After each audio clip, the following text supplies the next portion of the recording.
Welcome back to part 2 of a 3-part series where I'm sharing about the 3 drills that I always do with my students when I am teaching them how to read.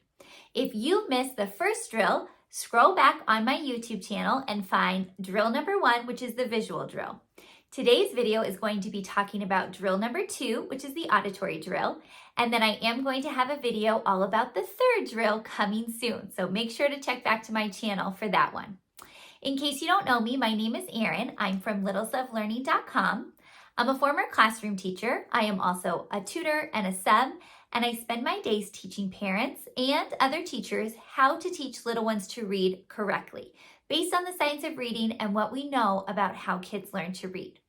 And so these drills that I have been sharing about in this 3-part series are really helpful for students because we want them to be constantly reviewing the information that we've already explicitly taught them. So the visual drill was all about reviewing when they see a letter, what sound they should think of when they see that letter. You can go back on my channel and watch that video. Today's drill is called the auditory drill because it's all about listening for a sound and then writing down the letter that goes with that sound. I can't tell you how tricky this drill is for my students. They are pretty good at the visual drill because they're used to seeing letters and then saying the sound that they think of when they see that letter. But when I say a sound and they have to write that sound, it can get confusing fast, especially when we have sounds that are spelled with more than one letter. So that's what we're going to talk about in today's video. So the first step of the auditory drill is to make sure that you have a list of letters and sounds that you've already explicitly taught your child.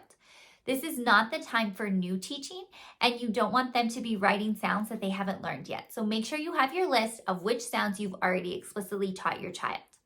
The second thing you're going to want to have is a whiteboard, and you're going to want to have a dry erase marker. I really like the thin ones. They are much better for our little ones' hands than those big chunky dry erase markers, so make sure you get a thin one. And then all you're going to do is say the sound very clearly, very crisply, and your little one is going to write it down. But they're going to write it down in a specific way.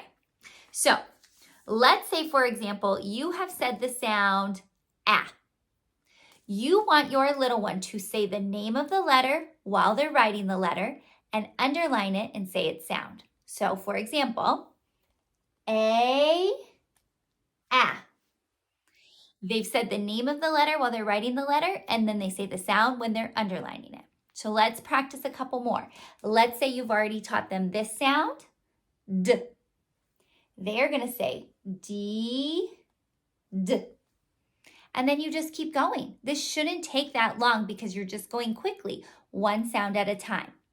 If you've already explicitly taught digraphs, which is when 2 letters represent one sound, you will also include them in this review. So let's say I've already taught ch, C, H, ch. You also want to keep in mind if you have taught that a sound can be spelled with more than one letter.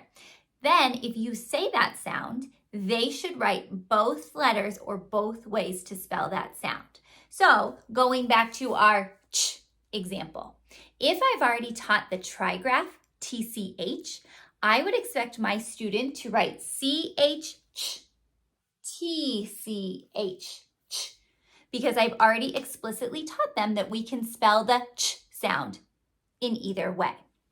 Same with the s sound.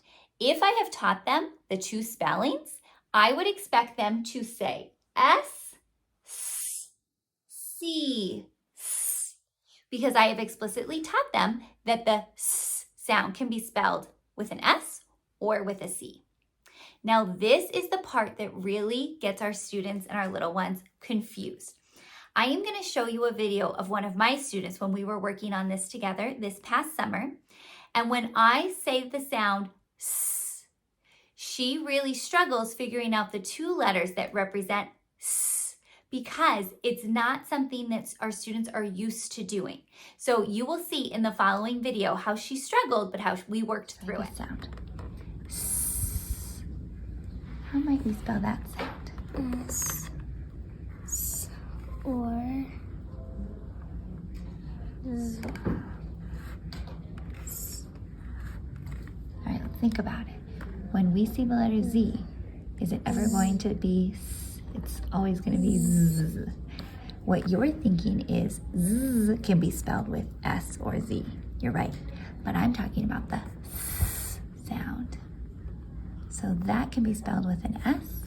How else can that be spelled?